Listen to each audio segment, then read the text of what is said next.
సర్వదేవతాతీత స్వరూపులైన భగవాన్ శ్రీ సత్యసాయిబాబా వారి దివ్య పాద పద్మములకు శతకోటి వందనములతో భక్తులందరికీ సాయిరాం. ఈరోజు స్వామి ఇచ్చినటువంటి సందేశంలో ఒక కర్మ ఫలాలకి కొత్త నిర్వచనం స్వామి చెప్తున్నారు. పూర్వజన్మల కర్మను ఈ జన్మలో పూర్తిగా అనుభవించాలని, భగవద్ అనుగ్రహం ఎంత ఉన్నప్పటికీ దానిని తప్పించలేదని మీరు అనుకోవచ్చు. ఈ విధమైన బోధం మీకు ఎవరో చేసి ఉంటారు. ఆ విధంగా మీరు కర్మను అనుభవించనవసరం లేదని నేను అభయమిస్తున్నాను. తీవ్రమైన బాధ కలిగినప్పుడు వైద్యుడు మత్తు ఇంజెక్షన్ ఇస్తాడు. శరీరానికి ఆ బాధ తెలియదు. బాధ ఉన్నప్పటికీ తెలియకుండా చేసే మత్తు మందు వంటిదే దైవానుగ్రహం. మీరు అనుభవించవలసిన కర్మ యొక్క తీవ్ర బాధను అనుగ్రహం హరిస్తుంది.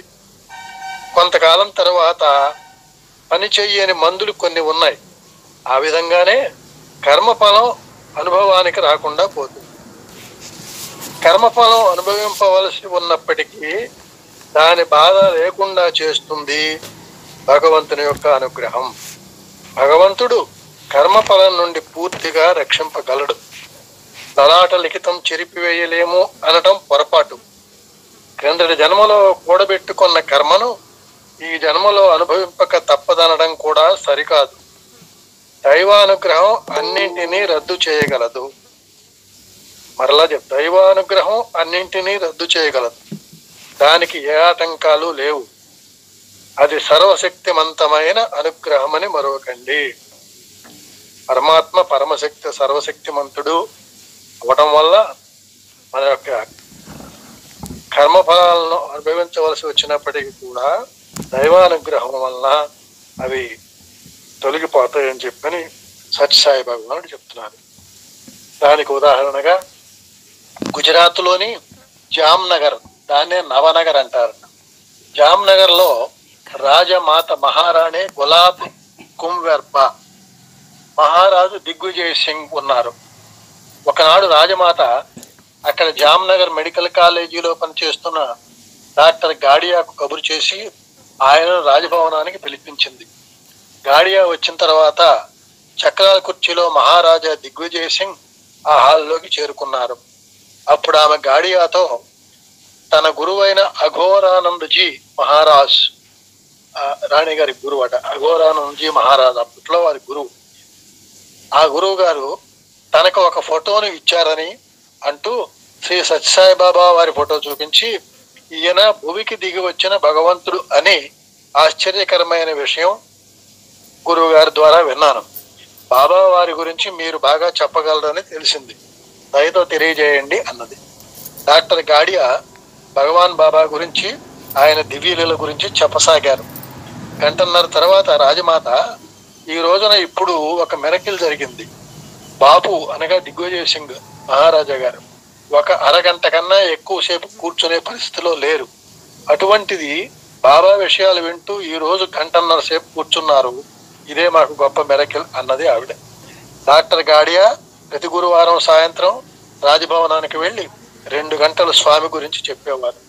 ఒకనాడు ఆశ్చర్యం కలిగేలాగా మహారాజు అన్నారు, రేపు నేను ప్రత్యేక విమానంలో సెక్రటరీని సెక్యూరిటీని తీసుకుని బాబా దగ్గరికి వెళుతున్నాను అన్నారు మహారాజా.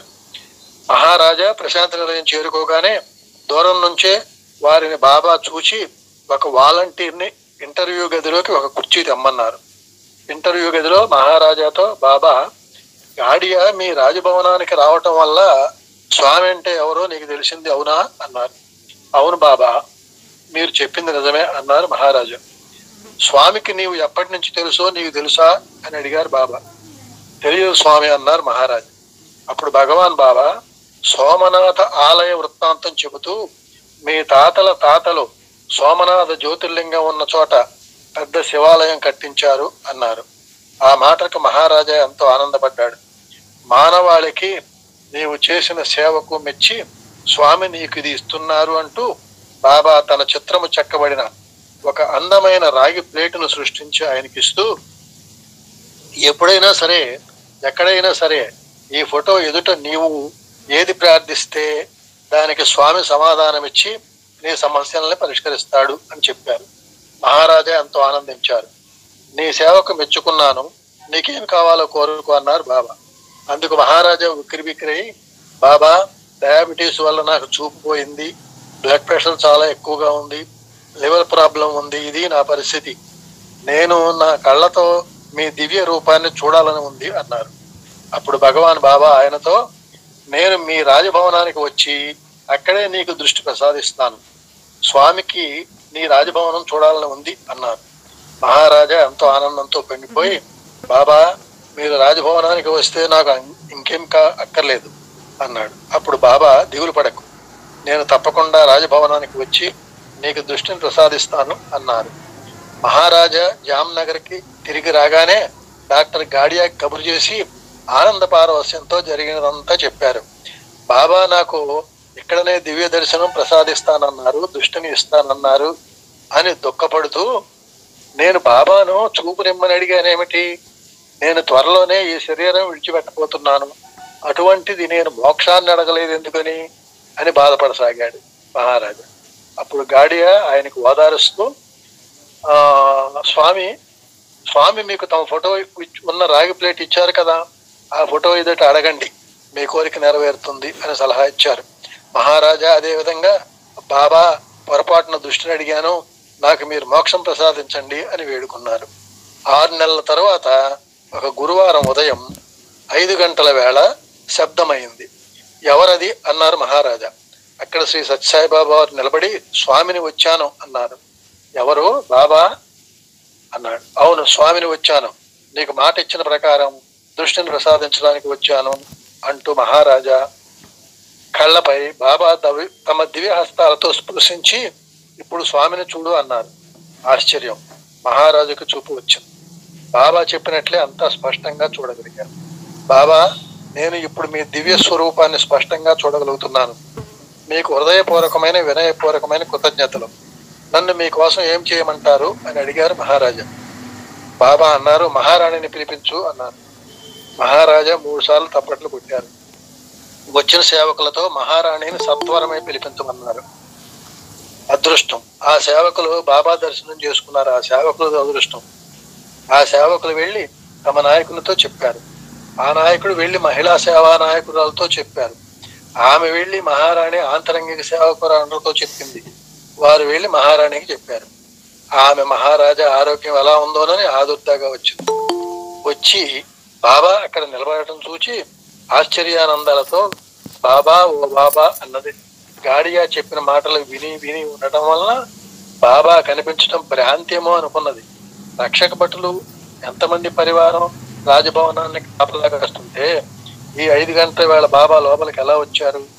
ఓ బాబా సాక్షాత్తు భగవంతుడు అన్నమాట అనిపించింది ఆవిడికి.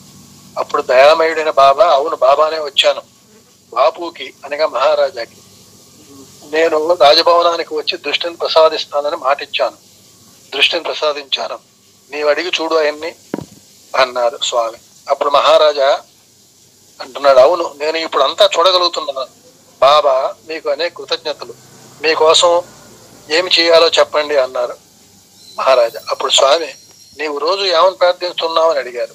మోక్షం కావాలని ప్రార్థిస్తున్నాను అన్నారు బాపు. వెంటనే బాబా బాపు శిరస్సుపై తమ దివ్యహస్తమును ఉంచి, ఇదిగో మోక్షం అన్నారు. అంతే, మహారాజా ప్రాణం బాబాలో ఐక్యమైపోయింది. బాబా అదృశ్యమయ్యారు. కొన్నాళ్ళ తర్వాత రాజమాత డాక్టర్ గాడియాని పిలిపించి, బాబా సాక్షాత్ భగవంతుడే, నాకు నమ్మకం కలిగింది అన్నది. ఆ తల్లి ప్రశాంతి నిలయం వెళ్ళింది. బాబా ఆమెకు ఇంటర్వ్యూ ఇచ్చి, అమ్మా, ఇక నీవు పూర్తిగా మారిపోవాలి, మీరాబాయిలాగా అయిపోవాలి అన్నారు. స్వామి మాట ప్రకారం ఆమె సేవా తత్పరురాలు అయింది. స్వామి సూచనపై జామ్నగర్ లో బాబా పేరుతో ఒక స్కూలు కట్టించింది. క్రమశిక్షణ గల ఆ స్కూలులో 1000 మంది పిల్లలు చదువుకుంటున్నారు. ఆ తల్లి వైట్ ఫీల్డ్ లో స్వామి ఆశ్రమం పక్కనే ఒక చిన్న బంగళా కట్టించుకొని అక్కడే ఉండిపోయింది. ఈశ్వరుండు విష్ణుడెవ్వేల నెవ్వనికి ఏమి చేయు పురుషుడేమిరు, అతని మాయలకు మహాత్ములు విద్వాంసులు అడగి మెలగుచుందురు అందులకుచు అని భాగవతంలో చెప్పబడినటువంటి ఘట్టం. ఆ జగదీశ్వరుడు పరమాత్ముడు ఎవరికి ఏమి చేయనో ఎవరు గ్రహింపగలరు? ఆ భగవంతుని మాయలకు ఎటువంటి మహాత్ములైనా విద్వాంసులైనా లోబడిపోవలసిందే కదా అని అంపశయ్యపై పరుండిన భీష్ముడు పాండవుల స్థితిని తలచి వారితో పలికిన మాటలు గుర్తుకు వస్తాయి ఈ సంఘటన వల్ల. సాయిరామ్.